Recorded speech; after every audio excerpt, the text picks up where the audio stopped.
নমস্কাৰ, দীপালীৰ ৰান্ধনীশাললৈ আপোনালোকক স্বাগতম জনাইছোঁ। প্ৰিয় দৰ্শক, আজি আপোনালোকলৈ পিঠাগুড়ি আৰু গাখীৰেৰে বনোৱা এটা ৰেচিপি লৈ আহিছোঁ। পৰম্পৰাগত আঙুলি পিঠাৰ ৰেচিপিটো মই অলপ বেলেগ ধৰণে বনাই চাইছিলোঁ, খাবলৈ বহুত সোৱাদযুক্ত হৈছিল। সেই ৰেচিপিটোকে আপোনালোকলৈ আগবঢ়াইছোঁ।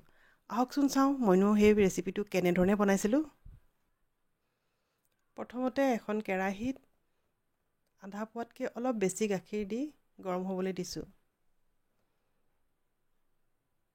গাখীৰখিনিতে অকণমান নিমখ আৰু সৰু চামুচেৰে এচামুচ ঘি মিহলাই গাখীৰখিনি উতলিবলৈ দিম। গাখীৰখিনি ভালদৰে উতল আহিলে ইয়াতে দিম পিঠাগুড়ি। ইমানখিনি গাখীৰৰ কাৰণে মই পিঠাগুড়ি দিম 250 গ্ৰাম। এইখিনি কেঁচা পিঠাগুড়ি অলপ শুকুৱাই থোৱা আছিলে। আপোনালোকে লগে লগে খুন্দি দিয়া পিঠাগুড়ি দিলেও হ'ব। এইখিনি ভালকৈ মিলাই বহুত বেছি ঢিলাকৈ দিব নালাগে।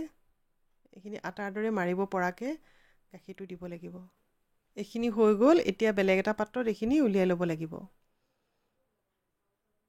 এই বাতিটোত মই এইখিনি এতিয়া উলিয়াই লৈছোঁ আৰু এইখিনি এতিয়া আটা মঠাৰ দৰে মঠি ল'ব লাগিব। এতিয়া এইখিনি খুব ধুনীয়াকৈ মঠি ল'ম।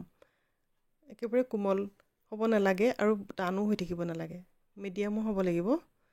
বেছি কোমল কৰিলে লাডুবোৰ ভাকি যায় আৰু টান কৰিলেও টান হয়। গতিকে এনেকুৱা ধৰণে মিহিকৈ কৰি ল'ব লাগিব যাতে আমাৰ চেপ এটা দিবলৈ সুবিধা হয়। এতিয়া এইখিনি ঢাকি থৈছোঁ আৰু ইফালে গেছত গাখীৰ তুলি দিছোঁ। গাখীৰ ইয়াত আছে 1 লিটাৰ। এইখিনি উতলি উতলি আধা লিটাৰ হোৱালৈকে আমি উতলাব লাগিব। ইয়াতে দিছোঁ 2টা তেজপাত,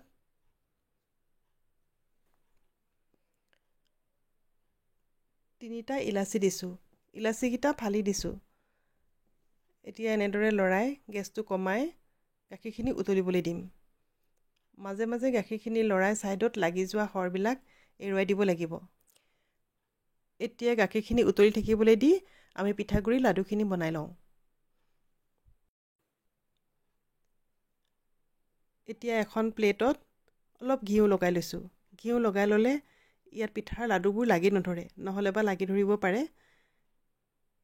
এতিয়া সেই পিঠাৰ লাডুটোৰ পৰা সৰু সৰু টুকুৰা কৰি তাৰ পৰা মাৰ্বলৰ দৰে অকণি অকণি বল কিছুমান বনাই ল'ম। এনেদৰে বনাবলৈ সহজ, হাতৰ তলুৱাত লৈ ঘূৰাই দিলে বলটো হৈ যাব। এনেদৰে গোটেই লাডুটোৰ পৰা মই সৰু সৰু বল অলপমান বনাই ল'ম। ইমানখিনি হ'ল সেই লাডুটোৰ পৰা। ইফালে গাখীৰখিনিও উতলি আধা হ'ল। এতিয়া ইয়াতে চেনি মিলাব লাগিব। চেনি দিছোঁ 200 গ্ৰাম। এতিয়া চেনিখিনি ভালদৰে মিলাই দি এটা উতল আহোঁতে ইয়াতে মিহি মিহিকৈ কাটি ড্ৰাই ফ্ৰুটছ দিছোঁ। আপোনালোকৰ যি পচন্দ হয় তেনেকুৱা ধৰণৰ ড্ৰাই ফ্ৰুটছ আপোনালোকে দিব পাৰে। এইখিনি আকৌ মিলাই দি ভালকৈ উতল এটা আহিবলৈ দিব লাগিব।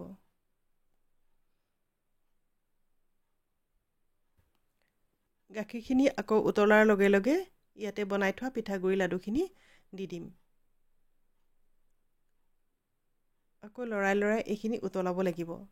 ভালকৈ উতলিলেহে ইয়াৰ ভিতৰত মিঠাটো সোমাব, তেতিয়া বেছি ভাল লাগিব। পিঠাগুড়িৰ বলখিনি সিজালৈকে এইখিনি উতলিব লাগিব আৰু উতলি উতলি শেষত এনেদৰে ক্ষীৰৰ দৰে ডাঠ হৈ আহিব আৰু ইয়াৰ পৰা এটা ধুনীয়া ৰং ওলাব। এতিয়া এইখিনি হৈ গ'ল। এইখিনিতে মই নমাব পাৰোঁ। ৰেচিপিটো চাই বাৰু আপোনালোকে কেনেকুৱা পালে?